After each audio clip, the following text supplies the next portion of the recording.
WCCയുടെ പ്രതിനിധി ശ്രീമതി ദീദി ദാമോദരനിലേക്ക്.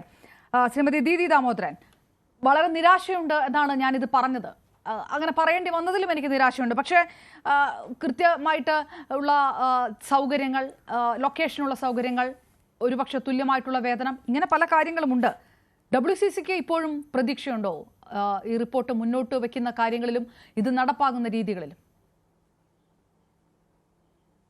ഒരു വലിയ തെറ്റിദ്ധാരണ ഉണ്ടെന്ന് തോന്നുന്നു. ഹേമ കമ്മിറ്റി റിപ്പോർട്ട് എന്നതുകൊണ്ട് പുറത്ത പൊതുസമൂഹവും മാധ്യമങ്ങളും ഒക്കെ എങ്ങനെയാണ് അതിന് മനസ്സിലാക്കിയെന്ന് എനിക്ക് അറിഞ്ഞൂടാ. WCCക്ക് അതിനെ പറ്റി തികഞ്ഞ ബോധ്യമുണ്ട്. അതൊരു പഠന റിപ്പോർട്ടാണ്. അതൊരു പരാതിയുടെ അങ്ങനെ ഒരു കംപ്ലൈന്റ് ആയിരുന്നുവെങ്കിൽ പോലീസ് സ്റ്റേഷനിലായിരുന്നു സ്ത്രീകളൊക്കെ പോയിട്ട് പരാതി പറയാം. എന്ന് മാത്രമല്ല, അത് സെക്ഷൽ ഹറാസ്മെന്റിനെ പറ്റി ഒരു കൂട്ടം സ്ത്രീകൾ പോയിട്ട് അവിടെ പോയി നടത്തിയ പരാതി കൊടുക്കലായിരുന്നില്ല. ഇതാണ് സ്ത്രീകൾ ജോലി എടുക്കുന്ന സിനിമയിലെ അവസ്ഥ എന്ന് പഠിക്കാൻ സർക്കാർ ഏൽപ്പിച്ച ഒരു കമ്മിറ്റിയുടെ മുമ്പാകെ എല്ലാ തരം കാര്യങ്ങളും വുമൺ ഫ്രണ്ട്ലി അല്ലാത്ത ഒരു സ്ഥലമാണ് ഇപ്പൊ നിലവിലുള്ള സിനിമ. അങ്ങനെ അല്ല വേണ്ടത്. സ്ത്രീകൾക്കും അവിടെ മറ്റു തൊഴിലിടങ്ങളിൽ ജോലി ചെയ്യുന്നത് പോലെ സിനിമയിലും ജോലി ചെയ്യാൻ സാധിക്കണം എന്ന് പറയാൻ വേണ്ടി പല തുറകളിലുള്ള സ്ത്രീകളെ വിളിച്ചു കൂട്ടി ഗവൺമെന്റ് നിശ്ചയിച്ച ഒരു കമ്മിറ്റിയുടെ മുമ്പാകെ പറഞ്ഞ പരാതിയെ അതിന്റെ ഒരു ഭാഗം മാത്രമായിട്ടുള്ള സെക്ഷൽ ഹറാസ്മെന്റിലേക്ക് ചുരുക്കി കെട്ടിയെങ്കിൽ അത് ആരുടെ തെറ്റാണ്, ആരുടെ താല്പര്യമാണ് എന്ന കാര്യത്തിൽ എനിക്ക് അതിനെപ്പറ്റി അറിഞ്ഞൂടാ. എനിക്ക് അറിയാവുന്നത് എന്താണ് ഹേമ കമ്മിറ്റി എന്ന് പറഞ്ഞാൽ, റിപ്പോർട്ട് എന്ന് പറഞ്ഞാൽ അതിനെപ്പറ്റി നല്ല തികഞ്ഞ ബോധ്യം WCCക്ക് ഉണ്ട്. ഒരു പരാതി അവിടെ അവരുടെ മുമ്പാകെ, നമ്മൾ ഒരു കമ്മിറ്റിയുടെ മുമ്പാകെ പറയുന്നു, ബോധ്യപ്പെടുന്നു, അത് ഇതൊക്കെ അല്ലെങ്കിലും സിനിമയിലുള്ളതല്ലേ എന്നെല്ലാവരും വളരെ നിസ്സാരമായിട്ട് പറഞ്ഞ കാര്യങ്ങൾ മുഴുവൻ കൃത്യമായിട്ട് ഒരു റിപ്പോർട്ടിന്റെ ഫോമില് ബ്ലാക്ക് ആൻഡ് വൈറ്റിൽ ഉണ്ടായിരിക്കുക എന്ന് പറയുന്നതാണ് ചരിത്ര പ്രധാനമായിട്ടുള്ള സംഭവം. അതവിടെ ഉണ്ട്, അതവിടെ മായ്ക്കാൻ പറ്റില്ല. അതിന്റെ പേരിൽ നടപടി എടുക്കാൻ 10-15 വർഷം മുമ്പേ നടന്ന നമുക്കെതിരെ നടന്ന ഒരു ഹാരസ്മെന്റ് കേസാണെന്ന് വിചാരിക്കുക. എവിടെ ആ തെളിവ് കൊണ്ടുവരാൻ പറ്റുക? ഇന്നലെ നടന്ന ഒരു കാര്യത്തെ പറ്റി പോലും ഇന്ന് കൃത്യമായിട്ട് തെളിവ് കൊണ്ടുവരാൻ ബുദ്ധിമുട്ടുന്ന സ്ത്രീകളുടെ അടുത്ത് വളരെ വർഷങ്ങൾക്ക് മുമ്പ് നടന്ന പരാതികളൊക്കെ കൊണ്ട് അവർ പെർസ്യൂ ചെയ്യും, അതുകൊണ്ട് മുന്നോട്ട് പോകും എന്ന ആർക്കെങ്കിലും അങ്ങനെ ഒരു ധാരണ പിശക് ഉണ്ടായിട്ടുണ്ടെങ്കിൽ അത് അങ്ങനെ വിചാരിച്ചവരുടെ തെറ്റ് എന്ന് മാത്രമേ കരുതാൻ പറ്റുകയുള്ളൂ. WCCയെ സംബന്ധിച്ച് ഹേമ കമ്മിറ്റി റിപ്പോർട്ട് എന്താണ് എന്നതിൽ ഒരു സംശയവുമില്ല. അതിൽ ഈ പേരും പറഞ്ഞിട്ട്, അതായത് ഇവിടെ SIT രൂപീകരിച്ചു, കേസുകളില്ല, ശരി, എന്നാൽ ഹേമ കമ്മിറ്റി റിപ്പോർട്ട് പൂട്ടി, കഴിഞ്ഞു, തീർന്നു എന്ന് പറഞ്ഞെങ്കിൽ അവിടെയാണ് ഇനിയിപ്പം നടക്കാൻ പോകുന്ന, നേരത്തെ ഉപയോഗിച്ച വാക്കുകളൊക്കെ ആണെങ്കിൽ ഗൂഢാലോചന ഉണ്ടെങ്കിൽ അവിടെയാണ് ഗൂഢാലോചന. കൃത്യമായിട്ട് പോളിസി ഉണ്ടായിരിക്കണം. സിനിമയിൽ പോളിസി വേണം. എങ്ങനെയാണ് സിനിമയ്ക്കകത്ത് കോഡ് ഓഫ് കോണ്ടാക്ട് വേണ്ടത് എന്ന് കുറെ കാര്യങ്ങൾ ഇതിനോടനുബന്ധിച്ച് നടന്നു.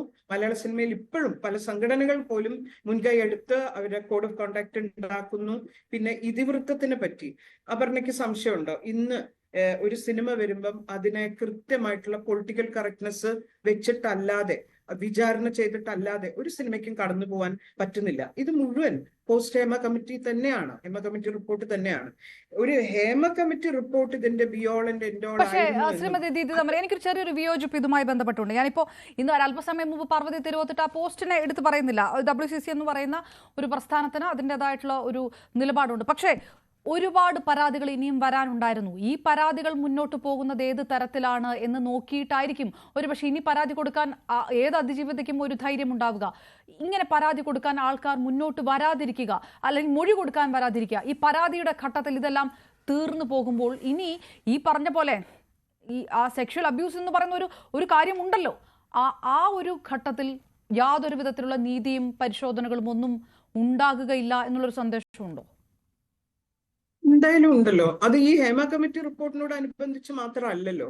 എത്ര സ്ത്രീകൾ സ്വന്തം ജീവിതത്തിൽ പരാതികളുമായിട്ട് മുന്നോട്ട് പോവാറുണ്ട്. പോയ സ്ത്രീകളുടെയൊക്കെ അവസ്ഥ എന്താണ് നമ്മളത് കാണുന്നതല്ലേ. ഇത്തരം കുറ്റകൃത്യങ്ങളിൽ കുറ്റം ചെയ്ത ആളും അതിന് ഇരയാക്കപ്പെട്ടവരാണ് എന്ന് നമ്മുടെ മുമ്പിൽ എത്ര ഉദാഹരണങ്ങൾ വേണം. അതുകൊണ്ട് അത് ഇതിന്റെ ഒരു അവസാന വാക്കാണ് എന്ന് ഞാൻ വിചാരിക്കുന്നേ ഇല്ല. ഹേമ കമ്മിറ്റി റിപ്പോർട്ട് എന്ന് പറയുന്നത് തന്നെയാണ് അതിൽ ഏറ്റവും പ്രധാനപ്പെട്ട വസ്തുതകൾ നിരത്തിയിട്ടുള്ള കൃത്യമായിട്ട് ഒരു അതോറിറ്റിയാണ് അത്.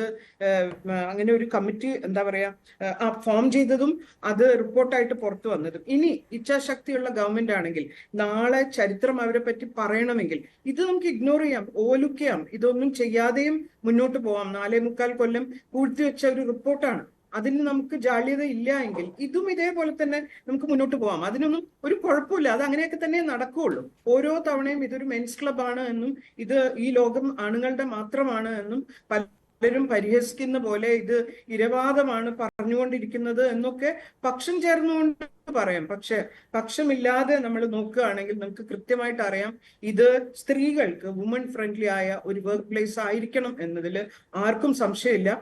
ഇത് കണ്ണടയ്ക്കാനൊന്നും പറ്റില്ല, ഇല്ല എന്നുള്ള ഭാവത്തിലൊക്കെ നമുക്ക് മുന്നോട്ട് നീങ്ങാം. പക്ഷെ കൃത്യമായിട്ട് എല്ലാവർക്കും ബോധ്യം വരികയും ഇപ്പൊ എല്ലാവരും കോഡ് ഓഫ് കോണ്ടാക്റ്റിനെ പറ്റി ചർച്ച ചെയ്യുകയും പലരും അത് പ്രസ്താവനകളായിട്ട് മുന്നോട്ട് ഇറക്കുകയും ഒക്കെ ചെയ്തുകൊണ്ടിരിക്കുന്ന കാലത്ത് ഇത് വളരെ പോസിറ്റീവായിട്ട് മാത്രമേ എനിക്ക് കാണാൻ പറ്റുള്ളൂ. പിന്നെ ഒരു സ്ത്രീ ഇത്രകാലം ജീവിച്ച ഒരാള് ഇത്തരം കാര്യങ്ങളിൽ ഇടപെടുന്ന ആള് എന്ന നിലയ്ക്ക് എനിക്ക് നന്നായിട്ട് അറിയാം ഇതല്ലാത്ത ഇതിനൊരു പര്യവസാനം ഒന്നും നമ്മൾ ആരും വിചാരിച്ചു പോയിട്ടില്ല. ഉടനെ നാളെ മുതൽ നീതി നടപ്പാക്കി കളയും എന്നൊന്നും നമ്മൾ ആരും വിചാരിച്ചു പോയിട്ടില്ല. പക്ഷെ ഇതിവിടെ വരെ എത്തിക്കുക എന്നത് വളരെ പ്രധാനമാണ്.